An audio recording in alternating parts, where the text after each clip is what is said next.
Welcome to the Giving Voice to Depression podcast, produced in partnership with the A.B. Corker Foundation for Mental Health. We are your co-hosts, Bridget and Terry. Each week, through intimate, candid conversations with guests, we explore different perspectives on and experiences of depression. We keep it real because the illness is real. We keep it hopeful because there truly is hope, in spite of what depression tells you. We are not experts or therapists. We're sisters and best friends who live with depression and have interviewed hundreds of others who do as well. By sharing stories of lived experiences, we expose depression for the lying bully that it is. Hello, Bridget. Hi, Terry. It's been a while since we listed the symptoms of depression. So before we share our guest story today, let's quickly run through them. We're using a list from the DSM-5, which is a manual that doctors use to diagnose mental disorders. Ready? Maybe you want to count these on your fingers. Okay, you have depression when you have 5 or more of these symptoms for at least 2 weeks. A depressed mood during most of the day, especially in the morning. You feel tired or have a lack of energy almost every day. You feel worthless or guilty almost every day. You have a hard time focusing, remembering details, and making decisions. You can't sleep, or you sleep too much almost every day. You have almost no interest or pleasure in many activities. Nearly every day, you think often about death or suicide, not just the fear of death. You feel restless or slowed down. You've gained or lost weight. According again to the DSM-5, you may also feel irritable and restless, lose pleasure in life, overeat or stop feeling hungry, and have sad, anxious, or empty feelings. While these symptoms are common, not everyone with depression will have the same ones. How severe they are, how often they happen, and how long they last can vary. Just like symptoms and experiences of any illness. Okay, so we've just got to pause here for a second and acknowledge that when we hear depression symptoms, including sleep too much or sleep too little, eat more or eat less, it's easy to think, oh, come on, how are we supposed to work with that? So here's a suggestion that we've learned can help. Look for changes in yourself or someone else's habits. Do you normally love watching some show or doing some activity, but suddenly couldn't care less? Do you usually wake early and get a start on the day, but now you feel weighted down in bed, and a shower feels like a Herculean task? We find those easier to notice than a symptom list that can seem to encompass all behaviors. And if we notice those changes, we need to caringly acknowledge them and ask, how can we support the other person? Be ready, of course, to be told that they're fine or maybe just tired. But keep an eye on them and check in a little more often. These days, texting makes that pretty easy to do. Today's guest is Alexandria Brown. She is author of You, Me, and Depression, A Battle of Heart and Mind. And after reading some of her essays a while back, we asked Alex to join us and give her voice to depression. Alex Brown, like most of us, was uninformed and therefore unprepared to recognize and manage depression when it showed up in her life. My depression started out as anxiety, mostly. As a kid, a teenager, I was always pretty angry. I'm sure my parents weren't exactly sure what was going on, and I don't think I was either. And so I drank a lot, and I hung out with the wrong people, and I did all of those kind of cliche acting out things that you do as a teenager, while also battling something that I didn't realize was happening to me. And also back when I was in high school, depression and anxiety, mental health in general, wasn't actually talked about. I think if I had known these things back then, I would have been able to easily identify it better. And that's one of the side effects of stigma that is really infuriating and potentially dangerous. Think about this. What if all of the things that could happen to our bodies were unmentioned and therefore unanticipated? Again, since we've all just gone through a pandemic together, what if you woke up one morning and you couldn't taste your coffee or anything else, and you hadn't heard that that's a symptom of COVID? Or if out of nowhere you suddenly had a 104-degree temperature that just wouldn't break? I can tell you from personal experience that was scary enough when I did know it was a symptom of the coronavirus. In general, we are taught about and checked for early signs of other illnesses like cancers, heart problems, diabetes, so-called physical illnesses. But brain issues? Not so much. And that has painful and potentially dangerous or even fatal consequences. I had some issues through college as well, and then I started getting into really dark places, not feeling like myself, not happy at all. It affected me so much that I didn't want to graduate. I didn't want to do my degree anymore. And so I just thought that I was regular. Not that having depression isn't regular, but I just thought, I was like, okay, this is what life is. I've been a writer for about 4 or 5 years, and my pieces just started getting darker and darker. And they were my feelings and accurate feelings. And I was just like, what is going on here? What was going on became more clear and more serious when Alex had what she calls a breakdown while traveling with her parents. It was a very random event. I just started crying on the sidewalk, and there was nothing that happened. And then I was like, okay, there's something really wrong here. And so from suffering from anxiety for so long that I had been without ever dealing with it, I was told through doctors, counselors, that anxiety has broken me down so much that it's put me into a depressive state. So I've been dealing with depression now because now I can accurately define what's happening when it's happening to me. So many people fear a diagnosis, and it keeps them from seeing a doctor or a psychiatrist. Nobody wants to be told they have a mental illness. But Alex, like lots of others who've shared their stories with us, says that having a name for how she'd been feeling was actually a relief and sort of a turning point. I think recognizing what it is and knowing that I'm not just a really sad person who looks for negativities in life or angry for no reason, it helps me kind of understand what I'm going through and gives myself that compassion that I would give someone else. I think because I was so hard on myself and trying to feel normal and trying to fit in and trying to do all these things, that when I have those days or when my depression starts to get really bad, I know that I need to either talk to my counselor, because I have a counselor that I've been working with for 2 years now, and she's amazing, and as well as either going to talk to my doctor about my dosage, because I am on antidepressants, and so they do keep me regular with my moods. But life happens.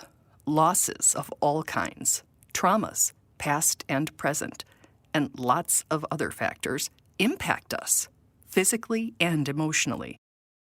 Being able to define what's just a really rough patch in my life and what's actually a deeper problem with my depression. And I think understanding my depression better and understanding that it's a piece of me has allowed me to understand that when life gets really hard, it's not actually fully my depression, but I also know that I react differently to situations because of my depression. So I think it's just more so giving myself compassion and trying to work through and finding those things in my toolkit that work for me to get me out of a really dark place.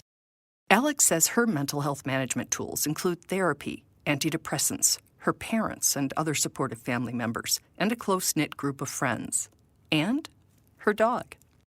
I didn't realize taking care of something else other than myself would actually make me take care of myself. because I have to feed him, I have to walk him, I have to do these things for him. And so pet therapy definitely has been a big one for me, because even when I'm having an anxiety attack, he comes over and he just wants pets. And I think it just takes me out of that like anxiety hold and allows me to just be there and be in the moment and realize, like, kind of come back to more of reality and into the moment.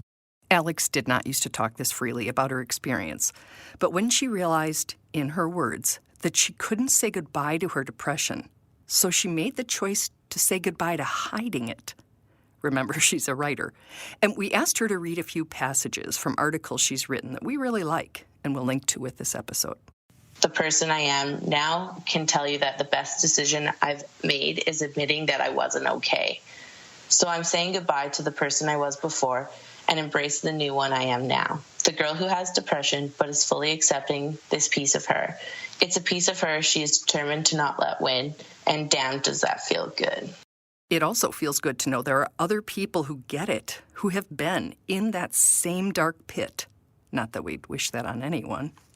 But there's a really weird thing that happens once in a while when I share my story. I meet other people feeling the exact same way. I meet people who feel guilty that depression makes things feel 100 times worse than they actually are. I meet people who feel as though while there really isn't anything wrong in their life, they just can't seem to be happy. That's the thing about depression. There's no real reason to have it, you just do. So I get through the bad days trying to remember that even though my brain is telling me I'm broken or that there's something wrong with me, there really isn't. I have a little bit of a harder battle than some, but it's a little easier of a battle than others. You can't compare your struggles to anyone. You can't let your mental illness tell you you're worthless. You need to find the inner strength you found this far and pull from it when the days get tough. Not broken. Just a little harder battle than some and a little easier than others. That's a good reminder that our life experiences are uniquely ours, as are our experiences of mental health and mental illness. You can't really lump everyone together with depression. We're all different and we all feel it differently. And I think that's where some of the misunderstanding comes from with mental health. It's like, well, my mom had depression and she couldn't get out of bed for days. And it's like, well, my depression actually gives me insomnia, so I'm up all the time. And our own experiences can vary, right? Bridget and I have both had years where we've gotten along just fine, with or without an antidepressant, and times we have really struggled with everything, from our daily obligations all the way to holding faith and belief that life has value. Mm-hmm. Yeah, exactly. Everything, it changes constantly. Mm-hmm. I think it changes with you as we go through life, because our lives are not the same year to year. So it'd be kind of, I guess, foolish to think our depression would stay the same too. Alex describes depression as the hardest opponent you will ever face because it just doesn't give up, ever. And because depression is invisible, Alex writes, quote, "You're sick in a way that makes it easy to judge. You're sick in a way that makes you look lazy and unmotivated. You're sick in a way that makes people think asking, 'But why can't you just be happy?' is a reasonable question. Like this is all some choice." I've lost people to cancer, and I've also lost people to depression. So I don't really know why they don't hold the same weight. Do you ever wonder if people fear that if they listen to your story and understand your mental health struggle, maybe they'll have to acknowledge their own? Yes. Oh my gosh, yes. I've actually had this conversation with a few people. I think a lot of people have mental health issues, but they don't want to deal with it and they don't want to talk about it because in some form they think they look weaker. I think that's just a really sad thing, and I really wish that people, even though it's scary, would listen to other stories and then relate to them. And so I think definitely it's a scary thing for people to understand your struggle because it might force them to look at their own, and not a lot of people like to look inside. I know I didn't, that's for sure. Of course, the other side of wanting people to recognize depression as an illness is that those of us with it also have to. We have to be on the lookout for those symptoms or changes that we talked about in the open of this episode, and be willing to talk with a doctor to get a possible diagnosis and seek treatment if we need it, just like we would if we came down with anything else.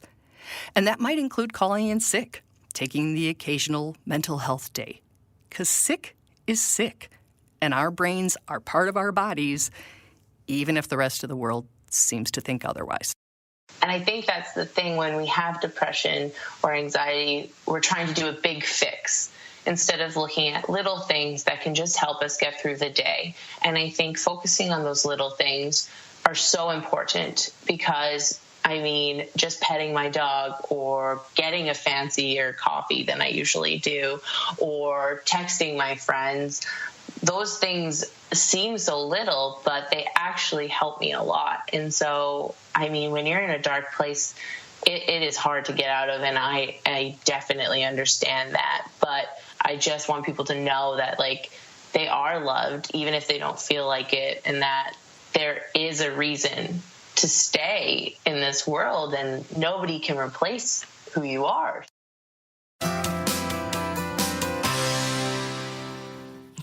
I'm into that, Alex. She said battling something I didn't even know was happening to me, and that I just thought that's how life was. It's like, wow, does that ever bring me back?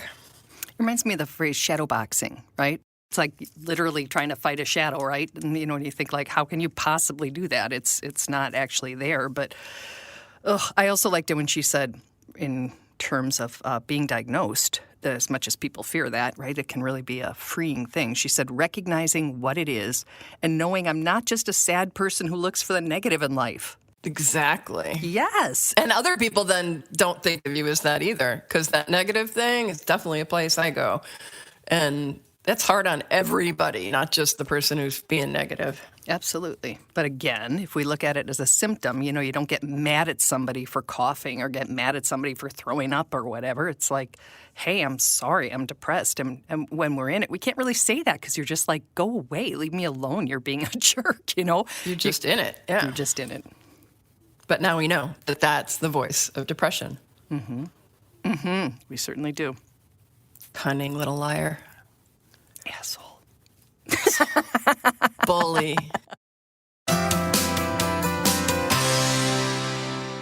We truly hope that our podcast brings a little more understanding, helps you better articulate your experience of depression, or better understand how to support someone else's. We invite you to join us for daily posts on the Giving Voice to Depression Facebook page and on Twitter and Instagram at Voice Depression. It is a comfort to be among fellow travelers on depression's dark road. And remember, if you're struggling, speak up. If someone else is, listen up.